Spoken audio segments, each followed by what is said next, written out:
fait, moi j'ai fait toute ma scolarité à Trouville, depuis la maternelle jusqu'au collège, jusqu'au brevet des collèges. Depuis l'âge de 11 ans, je voulais naviguer, je voulais faire la pêche avec mon père et j'aimais toujours aller à droite à gauche. J'ai accompagné ma mère le mercredi pour aller vendre du poisson. Et puis j'ai rencontré ma future femme et à chaque fois que je rentrais de la mer, quand ça tombait la rentrée des cours, j'allais la retrouver. Puis on allait boire un café, manger une crêpe. Et pour l'anecdote, on allait dans une crêperie qui était tenue par deux dames qui n'existent plus maintenant, qui étaient en face de la gare. Et cette dame, nous voyant alors qu'on avait 17 et 18 ans, nous disait « Oh, mais vous vous marierez ensemble plus tard ».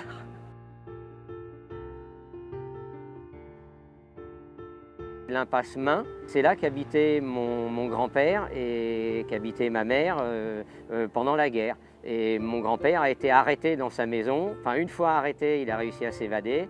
Et la deuxième fois qu'il a été arrêté, là, il n'a pas pu s'évader et il a été fusillé à Rouen, voilà, comme résistant. Il faisait partie d'un groupe de résistants de Trouville.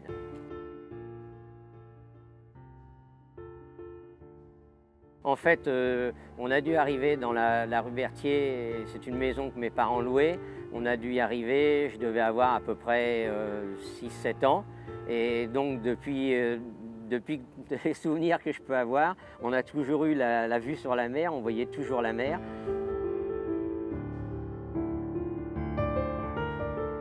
Je me rappelle une rédaction où il fallait décrire ce que l'on voyait de la maison. Donc j'avais décrit ce que je voyais de la maison, c'est-à-dire le champ de course avec ce qui ressemblait quasiment à un bateau. Dans mon image, peut-être c'est parce que j'ai toujours voulu aller à la mer, mais pour moi ça ressemblait à un bateau, la tribune des champs de course là-bas.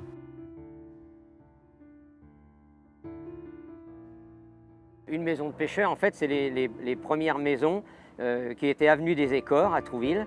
Et c'était des maisons qui étaient faites, c'était des pièces, une pièce sur une pièce sur une pièce. Il y avait en général 2 étages, un rez-de-chaussée, un premier, un deuxième. En bas, il y avait la cuisine. Au premier, il y avait une chambre et au deuxième, il y avait une chambre. Voilà. Et toutes les maisons de pêcheurs sont faites comme ça, tout en hauteur.